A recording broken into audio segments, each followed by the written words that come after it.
Welcome to crime analysis.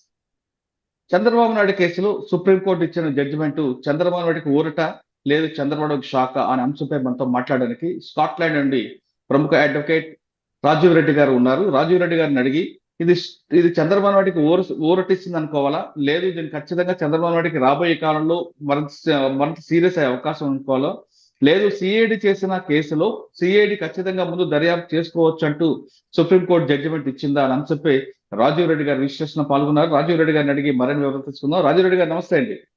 నమస్తే sir, ఈ రోజు సుప్రీంకోర్టు ఇచ్చిన జడ్జిమెంట్ లో రెండు రకరకాలుగా వినిపిస్తున్నాయి. ఒకటి, సెక్షన్ 17A అన్నది చంద్రబాబు నాయుడికి వర్తిస్తుందండి.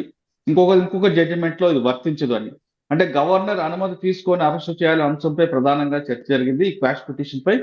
ఇందులో మనం చూసుకుంది ఐపీసీ సెక్షన్ ఉన్నాయి కాబట్టి ఐపీసీ సెక్షన్స్ వర్తిస్తాయా లేవా, లేదు ఇద్దరు జడ్జిమెంట్లు రెండు డిఫరెంట్ వచ్చింది కాబట్టి ఇది హైయర్ బెంచ్ కి వెళ్ళడం వల్ల జరగబోయే పరిణామాలు ఏ విధంగా ఉంటాయి?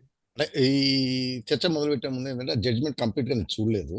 సో మీడియాలో వస్తున్న వార్తలు లేకపోతే ఆన్లైన్ లో దొరికిందంతా చెప్తూ వెళ్తున్నాము. బట్ ఫండమెంటల్ గా ఏంటిదంటే దీంట్లో ఈ జడ్జిమెంట్ రెండు రకాలు. ఒకటేమో చంద్రబాబు నాయుడు గారు వేసిన పిటిషనే రిమాండ్ ను క్వాష్ చేయమని. సో అది కంకరెంట్, ఇద్దరు జడ్జిలు ఏకీభవించారు. రిమాండ్ లీగల్, అంటే అది అక్రమ అరెస్ట్ కాదు అనేది మాత్రం ఇద్దరు అక్రమ అరెస్ట్ కాదు, రిమాండ్ లీగల్. రైట్. ఆ సంబంధిత ట్రయల్ కోర్ట్ జడ్జి గారు రిమాండ్ విధించడం కరెక్ట్. సో దానిపైన కాంట్రవర్సీ లేదు, రిమాండ్ సక్రమమే. వన్. డిఫరెన్స్ ఎక్కడొచ్చిందంటే దాంట్లో చెప్పాను, ఐపీసీ అఫెన్స్లు ఉన్నాయి, పీసీ యాక్ట్ అఫెన్స్లు ఉన్నాయి, కరప్షన్ అఫెన్స్లు ఉన్నాయి. ఐపీసీ యాక్ట్లలో కూడా దేర్ ఇస్ నో డిఫరెన్స్. ఇద్దరు జడ్జిలు కంకర్ చేశారు కాబట్టి అదే ఫైనల్ జడ్జిమెంట్. ఐపీసీ వర్క్ ఇచ్చే వరకు ఐపీసీ వర్తిస్తుంది, ఐపీసీ ఇన్వెస్టిగేట్ చేసుకోవచ్చు, ఐపీసీ మీద ట్రయల్ కండక్ట్ చేసుకోవచ్చు. ఓకే.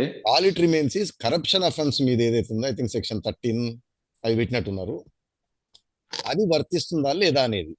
సో అదేంటిదంటే బేలా త్రివేది గారేమో 17A దీనికి అప్లికబుల్ కాదు, ఎందుకంటే ఈ అఫెన్స్ జరిగింది బిఫోర్ అమెండ్మెంట్, 17A ఇన్సర్ట్ చేయకముందు జరిగింది. సో రెట్రాస్పెక్టివ్ ఎఫెక్ట్ ఉండదు, ప్రాస్పెక్టివ్ ఎఫెక్టే ఉంటుంది. వన్. దానికి రీజనింగ్ కూడా ఏమి ఇచ్చిందంటే ఒకవేళ అదే నిజమైతే అంతకుముందు జరిగిన నేరాలు పైన ఇన్వెస్టిగేషన్ ట్రయల్ జరుగుతూ ఉంటాయి, అవన్నీ ఎగిరిపోతాయి కదా. సో అది అన్వాంటెడ్ ఎఫెక్ట్స్ వస్తాయి రెట్రోస్పెక్టివ్ ఇస్తే. జనరల్ రూల్ ఆఫ్ ఇంటర్ప్రిటేషన్ కూడా ఏదైనా అమెండ్మెంట్ చేసిన తర్వాత దాని తర్వాత నుంచే వర్తిస్తుంది అని. ఓకే. దానికి అనిరుద్ బోస్ గారు డిఫర్ చేసి కాదు ఇది ఇన్వెస్టిగేషన్ తర్వాత మొదలైంది కాబట్టి ఇది అప్లికబుల్ అవుతుంది, ఈ రెండింటిపైన డిఫరెన్స్. అయితే దాంట్లో ఇంకోటి మళ్ళీ చంద్రబాబు నాయుడు గారికి కొద్దిగా నెగిటివ్ ఉన్నది ఏంటిదంటే 17A వర్తించిన చంద్రబాబు నాయుడు గారికి ఇప్పుడు కూడా తీసుకోవచ్చు పర్మిషన్, గవర్నర్ గారు శాంక్షన్ తీసుకోవచ్చు. సో గవర్నమెంట్ కనుక తలుచుకుంటే ఇప్పుడు కూడా శాంక్షన్ తీసుకొని ఇక్కడి నుంచి ప్రొసీడ్ కావచ్చు, ఇదేమి ఇబ్బంది లేదు. అయితే ఇక్కడ మళ్ళీ నేను పోయిన ఇంటర్వ్యూలో కూడా చెప్పాను, చంద్రబాబు నాయుడు గారి పైన మీరు బాగా చదివితే కనుక సిఐడి వారు వేసిన డాక్యుమెంట్లు చంద్రబాబు నాయుడు గారికి పీసీఏ ఎఫెన్స్లు అంత వర్తించవు. చంద్రబాబు నాయుడుకి ప్రధానంగా అలిగేషన్ ఏంటిదంటే ఐపీసీ అఫెన్స్లే. ఎందుకంటే చంద్రబాబు నాయుడు గారు రెండు, ఈ కేసులో ఆయన పబ్లిక్ సర్వెంట్ కాదు, ఎవరైతే ఆ సెక్రటరీలో ప్రిన్సిపల్ సెక్రటరీలో ఎవరైతే సంతకాలు పెట్టారో, ఎవరైతే ఫండ్స్ రిలీజ్ చేశారో, ఎవరైతే ఇవి చేశారో వాళ్ళు అఫీషియల్ యాక్ట్ చేశారు, ఈయన కాదు. ఎందుకంటే చంద్రబాబు నాయుడు గారి డిశ్చార్జ్ ఆఫ్ డ్యూటీస్ లో భాగం కాదు ఫండ్స్ రిలీజ్ చేయడాలు ఇవి. ఇది ఓన్లీ డన్ బై మన ఇండియన్ సిస్టమ్ లో ఎగ్జిక్యూటివ్ బ్యూరోక్రసీ చేస్తుంది. సో దానిపైన ఏంటంటే ఎవరైతే దాంట్లో ఇతర ముద్దాయిలు ఉన్నారో ఆఫీసర్లు, వాళ్ళు నేరం చేశారు, ఆ నేరం చేయడానికి ప్రోత్సహించింది, కుట్ర పన్నింది చంద్రబాబు నాయుడు గారు. సో చంద్రబాబు నాయుడు గారిని అంటే 120B అనేది ఇందులో 120B. రెండోది 409 బ్రీచ్ ఆఫ్ ట్రస్ట్. ఆయనకి అధికారం ఇచ్చి కట్టబెట్టి చేసింది పబ్లిక్ ఫండ్స్ ని ఈజ్ అ ట్రస్టీ సద్వినియోగం చేయాలి, దాన్ని దుర్వినియోగం చేశారు. సో 120B అండ్ 409 ఆయనకి బాగా పాయింటెడ్గా వచ్చేది. అంటే రేపు ట్రయల్లో కూడా నాకు ఐ డౌట్ పీసీ అఫెన్స్ ఆయనకి అట్రాక్ట్ అవుతుంది. అయితే ఈ పబ్లిక్ సర్వెంట్స్ చేసిన పీసీ అఫెన్స్లు కానీ వీటికి కుట్ర పన్నారు, బ్రీచ్ ఆఫ్ ట్రస్ట్ చేశారు వాళ్ళు. సో ఈ కేసు ఆగదు, ఇది ఇలా కంటిన్యూ అవుతానే ఉంటది. సో ఈ డిఫరెన్స్ పైన వాళ్ళు ప్రొసీజర్ ఏంటంటే సీజేకి రాస్తారు. డిఫరెన్స్ ఆఫ్ ఒపీనియన్ ఉంది కాబట్టి లార్జర్ బెంచ్ కి ఇవ్వమని. సో అది 3 జడ్జ్ బెంచ్ కి వెళ్తుంది అనమాట. అందులో ఏ విధంగా రాబోతుందండి? ఒకవేళ అందులో కూడా ముగ్గురు బెంచ్లో ముగ్గురు జడ్జిలో ఇద్దరు ఒకటి ఇస్తే మేజర్ ఏదో వచ్చిందో వాళ్ళకి ఇస్తారా, లేదు ఏ విధంగా ఉండొచ్చు? ఇది చెప్పే ముందు ఇది నేను మెయిన్ స్ట్రీమ్ మీడియా చూస్తున్న ఒక మెయిన్ న్యూస్ ఛానల్, దాంట్లో ఒక పెద్ద ఆయన లైవ్ లో తీసుకున్నారు. ఏం జరగబోతుంది సార్ 3 జడ్జ్ బెంచ్ అని ఆయన చెప్పాడు. 3 జడ్జ్ బెంచ్ కి ఇలా రిఫర్ చేస్తారండి డిసిషన్. 3 జడ్జ్ బెంచ్ లో కూడా సరిగ్గా రాకపోతే అప్పుడు ఏమవుతుంది అని ఈయన ప్రశ్న అవుతాడు మేధావి. అప్పుడు ఆయన 5 జడ్జ్ బెంచ్ కి రాస్తారని, 5 కుదరకపోతే 9, 12, 13 అని చెప్పుకుంటా పోతాం. అలా ఉండదండి. ఎందుకంటే బెంచ్ కూర్చున్నప్పుడు 3 జడ్జ్ ఎందుకు చేస్తారంటే ఆడ్ నెంబర్. ఇప్పుడు ఇద్దరున్నారు, ఇద్దరు సేమ్ ఇచ్చారు కాబట్టి ఎవరి ఒపీనియన్ వస్తుంది. ముగ్గురు జడ్జిలు వచ్చిన తర్వాత ఇద్దరు ఒకలాగిస్తారు, ఒకలాగిస్తారు. ఇంకా వేరే విధంగా రాదు. Either yes or no. So majority prevails అనమాట. 2:1 అవుతుంది. ఓకే, అంతేగాని 5, 7, 9 ఎలాగుండవా? 5, 7, 9 ఎప్పుడు వస్తాయంటే కాన్స్టిట్యూషనల్ క్వశ్చన్ ఒకటి, రెండోది ఆల్రెడీ ఆ సైజ్ బెంచ్ ఒకటి చేసిన తర్వాత దానిపైన డిఫరెన్స్ వస్తే దానికంటే ఎక్కువ మంది ఉన్న జడ్జిలు ప్రివేల్ అవుతుంది. ఓహో, సరే. అప్పుడు రెండు బెంచ్లు అండి, 3 జడ్జ్ బెంచ్లు, రెండు డిఫరెన్స్ ఒపీనియన్లు ఇచ్చాయి, రెండు డిఫరెంట్ బెంచ్లు. బికాస్ రెండు 3 జడ్జ్ బెంచెస్ ఇచ్చాయి కాబట్టి it will be refer to 5 judge bench. Okay, సరే. మన కేసు విషయానికి వస్తే ఇందులో మీరు చెప్తున్నట్లుగా అక్రమ అరెస్ట్ కాదు, ఖచ్చితంగా దర్యాప్తు ప్రాపర్ గా జరగాలంటూ చేసుకోవడానికి సిఐడికి అనుమతించింది కాబట్టి ఇక ఫ్యూచర్ లో ఏ విధంగా ఉండబోతుంది? అంటే ఇప్పుడే ప్రాసెస్ జరుగుతూ ఉందో వాళ్ళ ఇన్వెస్టిగేషన్, డాక్యుమెంట్లు గ్యాదర్ చేయడము, ఎవిడెన్స్ గ్యాదర్ చేయడం. ఐ థింక్ ఎవరిని తీసుకొచ్చి స్టేట్మెంట్లు కూడా ఇప్పిస్తున్నట్టున్నారు 164 కింద మేజిస్ట్రేట్ ముందు. అవి కంటిన్యూ అవుతుంటాయి. But when it comes to charges frame చేసేటప్పుడు చార్జ్ షీట్ కూడా వేసేస్తారు. చార్జెస్ ఫ్రేమ్ చేసేటప్పుడు ఈ జడ్జిమెంట్ ని బట్టి డిపెండ్ అవుతుంది వెదర్ పీసీ యాక్ట్ చంద్రబాబు నాయుడుకి చార్జ్ చేస్తారా లేదా. ఐపీసీ మాత్రం చార్జ్. ఓకే, అంటే పీసీ యాక్ట్ ఒకవేళ చార్జ్ చేయకపోతే అందులో బెనిఫిట్ ఉంటుంది అంటారు? లేదండి, మళ్ళీ చెప్తున్నా, మీరు అందరూ బాగా చదవండి. చంద్రబాబు నాయుడుకి ఫోకస్డ్ గా అట్రాక్ట్ అయ్యే సెక్షన్లు 409, 120B. Okay, prevention of corruption act వర్తించదు పెద్దగా ఆయనకి. అంటే అది కొద్దిగా అంబిగ్యూస్ ఉంది. ఎందుకంటే ఈ was not discharging his duties. ఇది చేసేటప్పుడు ముఖ్యమంత్రి గారి డ్యూటీస్ కావు, జీవోలు ఇవ్వటము, ఫండ్స్ రిలీజ్ చేయటం. అవును, అంటే ఇందులో ఉన్న మిగతా ముద్దాయిలకి అంటే ఆఫీసర్స్ ఎవరున్నారో వాళ్ళకి అప్లికబుల్ అవుతుంది. వాళ్ళకి అప్లికబుల్ అవుతుంది. ఓకే, చంద్రబాబు అవుతూ ఈయన కుట్ర పన్నారు దాంట్లో. చంద్రబాబు నాయుడు గారికి 120B, 409 ప్రధానంగా ప్లే అఫెన్సెస్. ఓకే, అండి. ఇప్పుడు ఆల్రెడీ బెయిల్ మీద బయటకు ఉన్నారు కాబట్టి ఇంకా ఛార్జ్ షీట్ వేసిన తర్వాత ట్రయల్ కి వెళ్ళాల్సిందేనా? ట్రయల్ జరగాల్సింది. ఉండవు ఫ్రేమింగ్ ఆఫ్ చార్జెస్, క్వాషింగ్ ఉండవు. Quashing out of question.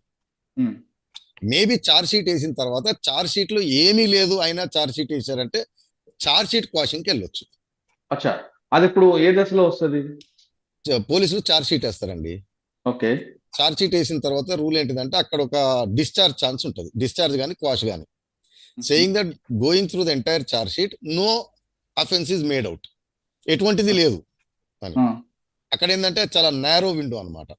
ఉందా లేదని ట్రయల్లో తేలుతుంది. ప్రైమా ఫేసిస్ అవుతేనే ఏమీ లేదనుకోండి, బోగస్ కుంది, అప్పుడు మాత్రమే పాసిబిలిటీ ఆఫ్ ఆ స్టేజ్ లో క్వాష్. రెండోది ఒకవేళ చార్జ్ షీట్ వేసిన తర్వాత ఈ కేసు ఇన్ఫ్రాక్షన్ అయిపోతుంది.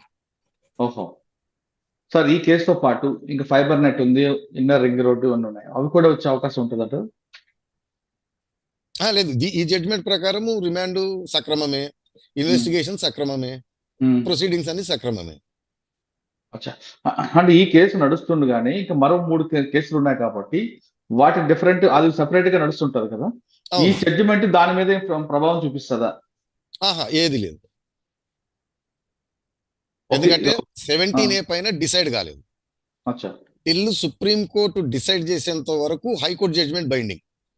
ఓకే, కోర్టు జడ్జిమెంట్ ఇచ్చిన తర్వాత till superior court overrule చేసేంత వరకు ఆ judgement valid, existence, binding. So ఇక్కడ 3 జడ్జి బెంచ్ డిసిషన్ తీసుకునేంత వరకు ఇవన్నీ వ్యాలిడ్ బైండింగ్. అచ్చా, ఒకవేళ ఆ జడ్జి అంటే లార్జ్ బెంచ్ వచ్చింది, ఎన్ని రోజులు టైం పట్టే అవకాశం ఉంటుందండి? అది చెప్పలేమండి. ఏమవుతుందంటే మనకి ఇబ్బంది, అంటే ఇండియాలో నేను కొంతమంది చూస్తా ఉన్నా, ఈ స్ప్లిట్ జడ్జ్మెంట్ ఇవ్వడానికి 6 నెలలు పట్టింది, 3 నెలలు పట్టిందని ఎగురుతా ఉన్నారు. మనకి ఇండియాలో ఫండమెంటల్ ప్రాబ్లం ఏంటంటే డిలే. అంటే మనకున్న పాపులేషన్ కి, మనకున్న నెంబర్ ఆఫ్ కేసెస్ కి జడ్జెస్ ఇనఫ్ లేరు. ఫర్ ఎగ్జాంపుల్ మీకు యుఎస్ సుప్రీం కోర్టు 9 మంది జడ్జెస్, అక్కడ మళ్ళీ బెంచ్లు కూర్చోరు, 9 మంది, అందరు 9 మంది ఉంటారు ఈచ్ కేసుని. ఆహా, వారు ఇయర్ కి మాక్సిమం 80 to 85 కేసెస్ చేసేది. ఓకే. మన దగ్గర ఒక్కొక్క బెంచ్ రోజుకు 100-200 ఉంటాయి. సో ఇప్పుడు ఏమవుతుందంటే ఇది రాసిన తర్వాత రిజిస్టార్ నుంచి సీజే వస్తుంది నోటు పెట్టమని. దెన్ సీజే గారు చూడాల్సింది ఏంటంటే జడ్జెస్ ఎవరు అవైలబుల్ ఉన్నారు, ఎందుకంటే వీళ్ళిద్దరు ఉండడానికి వీల్లేదు, మిగతా వాళ్ళు ఎవరు అవైలబుల్ ఉన్నారు, ఇట్లాంటివి ఎన్ని ఉన్నాయి, దాంట్లో ఇంపార్టెన్స్ బట్టి, ప్రయారిటీని బట్టి. ఇప్పుడు కొన్ని వెరీ వెరీ ఇంపార్టెంట్ కేసులు కొన్ని ఉంటాయి, అంటే మొన్నటి వరకు జమ్మూ కాశ్మీర్ 370 ఇట్లాంటివి ఉంటాయి. సో ఆ ప్రయారిటీలో మరి ఆయన డిస్క్రిషన్ తోటి అలాట్ చేస్తారన్నమాట. ముందు దొరకాలి 3 జడ్జిలు కాన్స్టిట్యూట్ చేయడానికి, ఎందుకంటే ఎవరి డ్యూటీలో వాళ్ళు ఉంటారు, ఎవరి కోర్టు వాళ్ళ జరుగుతూనే ఉంటది. దాంట్లో సెపరేట్ గా వచ్చి కూర్చోవాలి దీంట్లో. అచ్చా, అంటే మీరు ఫైనల్ గా చెప్పండి, ఇందులో చంద్రబాబు నాయుడుకి ఊరట అనుకోవాలా, షాక్ అనుకోవాలా? ఊరట లేదు. రిమాండ్ వాళ్ళు ఏదైతే అక్రమ అరెస్ట్ అని ఎగురుతా పోయారో అది సక్రమం అని కంకరెంట్. సో అది ఫైనల్ అయిపోయింది, అది బైండింగ్. డిఫరెన్స్ ఉన్నది పీసీ యాక్ట్ వర్తిస్తుందా లేదా అనేది. ఐపీసీ అఫెన్సులు వర్తిస్తాయి, రిమాండ్ సక్రమమే, ఇన్వెస్టిగేషన్ సక్రమమే, ప్రొసీడింగ్స్ అని సక్రమమే. ఓకే. చంద్రబాబు నాయుడు అరెస్టు అక్రమం అంటున్న కొంతమంది ప్రతిపక్ష నాయకులకి సుప్రీంకోర్టు జడ్జిమెంట్ ఫుల్ స్టాప్ పట్టిందంటున్నారు రాజీవ్ రెడ్డి గారు. ఇంతవరకు పీసీ యాక్ట్ వస్తుందా లేదా అని పక్కన పెడితే ఐపీసీ సెక్షన్ ప్రకారం 120B 409 రెండు వస్తున్నాయి కాబట్టి ఖచ్చితంగా దర్యాప్తు కొనసాగుతుంది. సిఐడి వాళ్ళు చార్జ్ షీట్ వేస్తే ఖచ్చితంగా ట్రయల్కి వస్తుంది అంటున్నారు రాజీవ్ రెడ్డి గారు. ఇది చంద్రబాబు చెప్తాను. చెప్పండి. మీకు ఇంతకుముందు కూడా ఇంటర్వ్యూలో చెప్పాను, 17A వర్తించాలంటే ఆ public servant discharges of his official డ్యూటీలో కరప్షన్ చేస్తే. ఓకే, ఒక్కోసారి డిశ్చార్జ్ డ్యూటీ ఏముండదు, ఒక కలెక్టర్ గారు ఇంకో కలెక్టర్ ఫోన్ చేసి ఇన్ఫ్లుయెన్స్ చేస్తారు, అది ఈయన డ్యూటీలో భాగం కాదు, పక్క కలెక్టర్ గారి డ్యూటీలో భాగం, అప్పుడు ఇది వర్తించదు. ఇంకోటి ఏం చెప్తారంటే అది అంటే establish law, I think Bela Trivedi గారు కూడా అది కోట్ చేసే ఉంటారు ఖచ్చితంగా.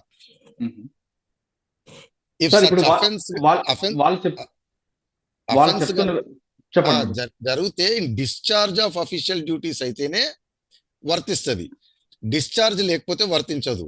రెండోది కలరబుల్ డిశ్చార్జ్ ఆఫ్ డ్యూటీస్ అని కూడా ఉంటుంది లీగల్లో. మీ డ్యూటీలో భాగం కానీ మీరు చాలా దాటేసి వెళ్ళిపోయి, అంటే ఫర్ ఎగ్జాంపుల్ అరెస్ట్ చేయడం ఇన్స్పెక్టర్ గారి డ్యూటీలో భాగం, పోలీస్ స్టేషన్ తీసుకొచ్చి చితగొట్టారనుకోండి, డ్యూటీకి సంబంధం లేదు, శాంక్షన్ అవసరం లేదు దానికి. సో కలరబుల్ ఎక్సైజ్ ఒకటేమో అసలు డ్యూటీయే కాదు, దానికి 17A వర్తించదు. డ్యూటీ ఉన్న దాని పరిధి దాటి చేసి కలరబుల్ ఎక్సైజ్ ఆఫ్ జ్యూరిస్డిక్షన్ అంటారు అనమాట. అది చేసినా ఇది వర్తించదు. ఐ థింక్ బేలా త్రివేది గారు అది కోట్ చేశారు. కానీ వాళ్ళు చెప్పే వెర్షన్ ఏముందంటే, ఒక ముఖ్యమంత్రికి ప్రతి జీవోలు ప్రతి ఫైల్ కు చూసే అవకాశం ఉండదు కాబట్టి, ఓవరాల్ గా చూసే అవకాశం ఉంటుంది కాబట్టి ప్రతి దీంట్లో కూడా ముఖ్యమంత్రి ఇన్వాల్వ్ చేయడం, పీసీ యాక్ట్ పెట్టడం కరెక్ట్ కాదన్నది వాళ్ళ వాదన. ప్రతి దాంట్లో ఉండదండి, నేను చెప్పేది అదే, ప్రతి దాంట్లో ఉండదు ముఖ్యమంత్రికి. మన దగ్గర జీవోలు అన్ని ఎవ్రీథింగ్ ఎగ్జిక్యూటివే తీసుకుంటుంది, ఎగ్జిక్యూటివే చేస్తుంది. బట్ ఆ బిజినెస్ రూల్స్ దాని ప్రకారం క్యాబినెట్ ఆమోదించడము, ఇది ఆమోదించిన దాన్ని వాళ్ళు ఇంప్లిమెంట్ చేస్తారు. సో తర్వాత ప్రతి జీవోకి చేయరు కదండి, ఏదైనా జీవోలు అక్రమం జరిగితేనే మాత్రమే. అంటే ఈ రోజు కూడా ఫ్యాక్ట్ ఏంటంటే చంద్రబాబు నాయుడు గారు దొంగ నేరగాడు కాదు, ప్రిజంప్షన్ ఆఫ్ ఇన్నోసెన్స్ ఉంటది. You are presumed innocence still trial అయ్యి సాక్ష్యాధారాలతో ప్రూవ్ అయ్యేంత వరకు. సో ఈవసల పక్క మీడియా వాళ్ళు చేస్తున్నా, ఈవసల పార్టీ వాళ్ళు చేస్తున్నా దొంగ అని, అది తప్పే. ఇప్పుడు జగన్ కి అదే డిఫెండ్ చేసుకుంటారు కదా, కేసులు తేలలేదు దొంగ కేసులు అని. సో దొంగ కేసులు గింగ కేసులు will not make any difference, అది కోర్టు నుంచి రావాలి. అప్పటి వరకు ఇన్నోసెంట్ కిందనే నమ్ముతారు. కాకపోతే పాలిటీషియన్స్ కి ఏంటిదంటే ఓ లాటిన్ సేయింగ్ ఉంటుంది అనమాట, Caesar's wife should be above suspicion అని. మీలాంటి మాలాంటి సామాన్యులు అయితేనే మేము ఇన్నోసెంట్ అనొచ్చు, కానీ రాజకీయ నాయకుల పైన అలిగేషన్ కూడా రాకూడదు అనేది. రైట్. సార్ ఇప్పుడు ఈ జడ్జిమెంట్ అనేది పార్టీకి ఏమైనా పార్టీ మీద ప్రభావం పడుతుందా ఇప్పుడు? ఎందుకంటే మరి కొద్ది నెలల్లో ఎలక్షన్స్ ఉన్నాయి కాబట్టి. ఇది ఒక్కటి ఎప్పుడు ఎఫెక్ట్ ఉండదండి. అంటే ప్రజలు నమ్మే అవకాశం ఉంటుంది అంటారా? ప్రజలు ఆల్రెడీ నమ్మేశారు. ఈ పక్క వాళ్ళు, నేను చెప్పాను కదండి, మనకి కులము పార్టీ ప్రాంతం ప్రకారమే మావాడు చేస్తే ఏదైనా రైటు, అవతల వాడు ఏది చేసినా తప్పు. ఇది పెద్ద అంటే క్లియర్ డివైడ్ అది. ఈ పార్టీని నమ్ముకున్న వాళ్ళు మావాడు తప్పు చేయలేదు, చేసినా తప్పు కాదు, ఆ పక్క వాళ్ళు తప్పు చేశాడు దొంగ. ఇది ఇది లేదా కొద్దిమంది మాలాంటి మేధావి వర్గం ఉంటది అనుకోండి, అంటే నన్ను నేను మేధావి అనుకుంటున్నా, చెప్పండి. వాళ్ళకి ఏంటంటే ఇతను తప్పులు చేశాడు, ఇతను ఓటు వేయకూడదు అంటారు, కానీ ఆ ఓటు పర్సంటేజ్ పెద్ద significant insignificant. Okay. Chandrababu Naidu arrest అనేది ఇంతవరకు అక్రమం అంటూ అరుస్తున్న ప్రతిపక్షాలకు సుప్రీంకోర్టు జడ్జిమెంట్ ఒక ఫుల్ స్టాప్ పెట్టినట్లుగా అంటున్నారు రాజీవ్ రెడ్డి గారు. ఇది అక్రమ అరెస్ట్ కాదు, సక్రమ అరెస్టే అంటూ చెప్తున్న తీర్పుకు అనుగుణంగా సిఐడి అధికారులు ఇంతవరకు ఏ విధంగా అయితే ఇన్వెస్టిగేషన్ చేసుకొచ్చారో అదే విధంగా ప్రాపర్ ఇన్వెస్టిగేషన్ చేసుకుంటూ వెళ్తే ఖచ్చితంగా కేసులు శిక్ష పడే అవకాశం ఉందంటుంది రాజీవ్ రెడ్డి గారు విశ్లేషిస్తున్నారు. ఇది రాజీవ్ రెడ్డి గారితో విశ్లేషణ. మరో అంశంలో మళ్ళీ కలుద్దాం. అంతవరకు నమస్తే. Thank you sir, thank you very much. Scotland నుంచి మీరు మాకు టైం ఇచ్చినందుకు.